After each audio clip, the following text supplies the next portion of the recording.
The Alfa Romeo Stelvio. Yes, another SUV. In this video, we're going to cover the pros and cons of this and why you would maybe consider it. So I'm going to get started with this. This is a $48,000 car. It starts about $48,000. We're in something that's around $52,000. This is a 4-cylinder variant. We've driven the Quadrifoglio version of this eons ago, along with the Giulia counterparts. The one thing I will say is you can tell Alfa Romeo when they launched this, they put a shitload of effort into styling. The outside even today looks very unique. They don't have to do much to keep it relevant. But unlike many brands, you can tell they do not have the budget to constantly keep updating this. This has kind of been frozen in time. It reminds me a lot of the old Genesis G70 where they put it out in the world and just put all their money in other products. I don't think Alfa has the kind of budget to keep updating this to keep up with the other brands. And in that case, it's fallen far behind, and you can see it mostly on the interior space. The dashboard is just this massive chunk of plastic. Everything feels kind of low rent compared to something like Genesis, Hyundai, Kia, even some of the counterparts from Mazda. Their new CX70 is like incredible on the inside compared to this. And it's really a hard place to be because it doesn't matter how much effort you put into it as a brand, you have to keep putting more and more effort into it to keep it relevant. The tech, for example, while the screen is integrated into the dash, which is a blessing, the tech inside, like there's not wireless Android Auto, it seems very slow to operate. It's sluggish. The screen is a little bit smaller. But again, there's benefits to that. You still have physical HVAC controls. A lot of the controls in here are physical, very intuitive to use. But other than that, I mean, this just feels very generic in the current segment that has kind of moved forward a bit. So why would you consider this? Well, the space is pretty average. The comfort's pretty good in it. I mean, you feel like you have a really good command of the steering wheel. When you're in this thing, it feels more on the sporty end. But I feel like every other brand is doing the same thing. So let's talk a little bit about the mechanical side of this vehicle in the shop, and then we'll take this for a drive.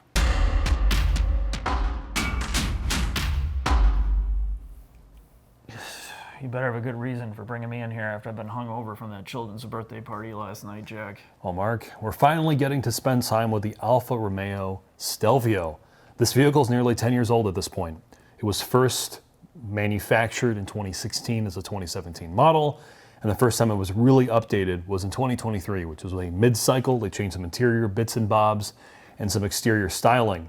This is still built on the Giorgio platform, an architecture that is shared with the sedan variant of the Giulia, a video you've done a big piece on for the Quadrifoglio. Oh man, it was a big piece. Oh, big piece. Well, we did cover a lot of detail on there, given I had no knowledge of no information on the car, but yeah, it's the same platform. Yes, and then the Grecale, Maserati developed their own long wheelbase variant of this with the latest electromechanical systems and safety suites and software protections that they developed. It is double wishbone in the case of the Stelvio, front and rear, or multi-link front, multi-link rear. It's a 50-50 weight distribution in this non-Quadrifoglio model. Yes, they still make a Quadrifoglio, the twin-turbo Alfa V6. This is a 4-popper. It makes 280 horsepower, 305 foot-pounds of torque, puts its power down through an 8-speed ZF gearbox, weighs about 4,000 pounds. It's a rear-biased all-wheel drive system. You cannot turn off traction stability control, but to your point off camera,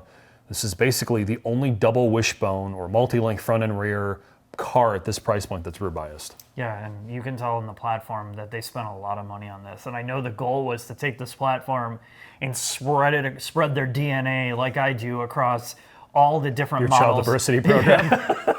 Like Stellantis, originally when we talked to Dodge, they were talking about building like a Charger on this Dodge. platform. Well, oh, Dodge. Yeah. So, I mean... This is basically a video of what could have been, Mark. What could have been. So what it is here is if you're looking for a non-traditional SUV that has unbelievable... Get one of these used for about $15. I mean, I guess that's a good point, is like it has the technical proficiency. They put a lot of money into it, and then I feel like they just let this thing die. So, I mean, is there really a point to buying this over the competition? I guess that's what we're going to find out when we take it for a drive, Jack. I can't wait, Mark.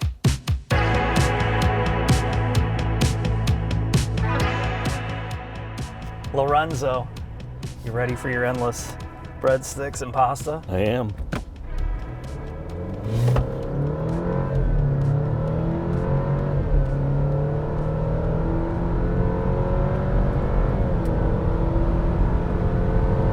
She's got some TQs. Yeah, it's let's call it torque forward as far as power delivery goes. Look, I don't think anyone's really planning on buying one of these things at full MSRP. They're either going to be buying it slightly used, a year or two old, where these things are sub $30,000 with a warranty, or at a heavily discounted lease. We have driven a lot of cars in this class. This is the big class of cars. You know, X3s, RDXs, and well, RX, I guess NX. I mean, you can name Q5, 100 of them. yeah. Yeah, dude, it just doesn't stop. It won't stop either until people stop buying them. What does this do better than its competition? Why would you buy this thing or lease it? Well, we talked about it in the shop as you were trying to cut me off, but the platform itself is the big highlight, right? I mean, you don't get an SLA front suspension and multi-link rear with kind of a rear-biased all-wheel drive system for $48,000 in anything. I mean, for God's sakes, like a Pilot is $50,000 now, you know? So really, if you're buying this, you want good handling and dynamics, something almost like BMW and refinement out of it.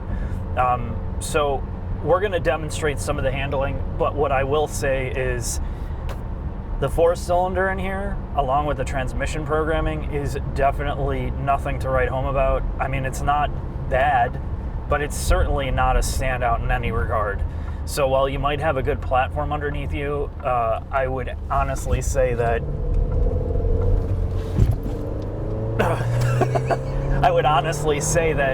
the engine and transmission are, at the very best, lazy.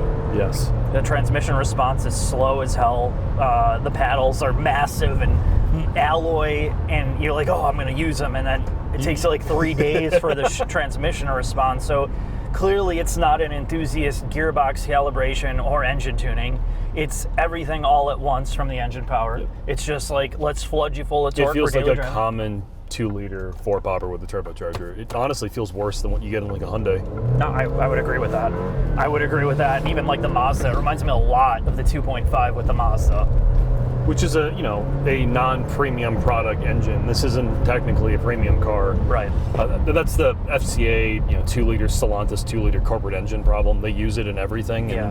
And in a sporty vehicle like this, it's not that good. I do think for passive dampers, it rides really well. It does. It does ride well, and the second part of it is it naturally moves the back end around. Now, of course, you mentioned this. The stability control system or traction control, for that matter. The traction and stability control system are both oppressive. You cannot turn them off. Even when you switch I turn my DNA on this thing. When you put it in dynamic mode, it lets you have a little bit of yaw in the rear. It does move the back end around. You can clearly tell this is not some front wheel drive platform. However, again, there's so much body motion and body roll to it that by the time you get the back to come around, it is so unbalanced because there's so much travel in the suspension and body roll that it feels not that great, and it feels almost dangerous with how much motion there is from the back end and the way that it responds. In the Giulia, because you don't have the ride height, yeah, it feels great. Despite not being able to turn off traction and stability control, it makes that sports sedan feel nimble without ever getting away from you. Right. In this vehicle's case, again, it's not going to get away from you. It saps some confidence from you. I guess, trying to be positive for a minute, if you were going to spend $35,000, say you got one of these lightly used or heavily discounted in like the low 40s, would you buy one? No. I think I wouldn't buy one because it doesn't do the regular things that I want from a traditional CUV, SUV thing in terms of technology, interior packaging. The back seats are friggin' useless in terms of legroom. With your seat in your position, you ain't fitting back behind yourself. Like, there's little things like that. The door cards, which I talked about, kind of showed on the interior. There's no room to put stuff, and you sacrifice a lot of this, like the things that most people are going to want in this price segment. It does not do well. Like cooled seats in over $50,000 SUV. Dude, I mean, I could go on, and I would rather take a commodity SUV like some My of the CX70. Yeah, no, seriously. Like, yep. I would take a regular car because dynamically, this, as much as it has the platform, it's not tuned to deliver anything that's any different than any regular SUV. And this is something they could have fixed. There could have been a middle trim that allowed some performance out of it that wasn't like 50 Gs. We could go up and back, but I really do think it's just a byproduct of this brand not having the development money and the engineering money to evolve this into where it needs to be today. I remember when I was in university, you had the first Giulia, right? Yeah. The Quadrifoglio, Yeah. and I remember talking on the phone about how excited you were about driving that vehicle. That's over 5 years ago today.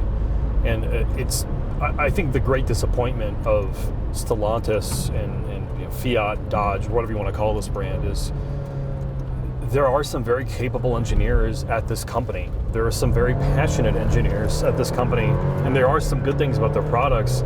I just wish they did something with it. I agree. And again, it's hard to run a car brand, man. I will admit, the more we know about the difficulties of doing this. When you're spread out so thin, you have a lot of products to support, and you run out of money, something's got to give. And this is a perfect example where this brand has not gotten the attention it needs because they don't have anything left to give, at least at this point. Is there a single Stellantis product that doesn't have a but associated with it? You know, the Grand Cherokee, it's a great SUV, but you're worried about it braking. The engines aren't very good.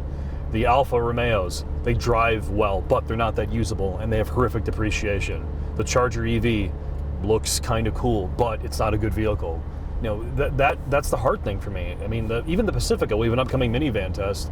You and I were just talking about it. Pacifica is a great SUV, but all our friends who've owned them as EVs have had problems with them. Yeah. And all the V6s have had problems. And I think this is the thing, like we go back to constantly. There's the product side where you're like, a cool new car. Yeah. And if you look at this purely as a cool SUV, what they're trying to do on the surface, it's not bad, really. But when you get into the aspect of where we're looking at it from, when you drive every car and you're asking somebody to separate themselves from 30 to 50,000, and you're looking at a horrific depreciation, not the best dealer network, potential reliability concerns, and it's just average. To me, my standards are higher. Like, I'm paying 50 G's. I want one of the better in the segment with all this is the a things. Quadrifoglio. The difference, you know, our expectations will be different. Right. I know people who own Joe owns a sedan Quadrifoglio. Giulia fucking loves it. But that's different, Yeah, right? your expectations are different. That's not supposed to be a dedicated family hauler, right? That's like a fun sports car. It's like the old BMWs. You were willing to sacrifice some of the bullshit that you had to deal with it because it was delivering an experience. This is not delivering an experience, and it's not doing the commodity car things as well as its competition. So, I mean, I guess we just summed it up right there. But yeah, again, as someone who loves old Dodge products, genuinely, the old Mopar stuff, it is just so disappointing on my end. Well, once you get $1 billion, you can donate it to the brand. Comma man? Yeah, when you're a 3 comma man, you can donate some money to this brand to revitalize the Stelvio. Perfect. All right, Mark, let's head into final thoughts. All right. I'm a 2 comma man like you. I'm a 1 comma man right now. Hey, you hung in here because you want to know the real details, right?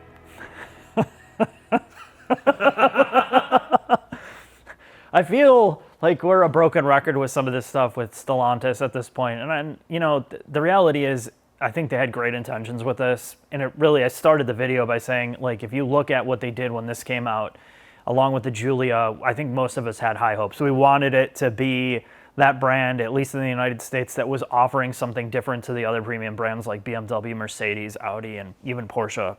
And I think it just goes to show you how much work and time and money it takes to keep these things relevant and, you know, to compete in a space that's constantly evolving.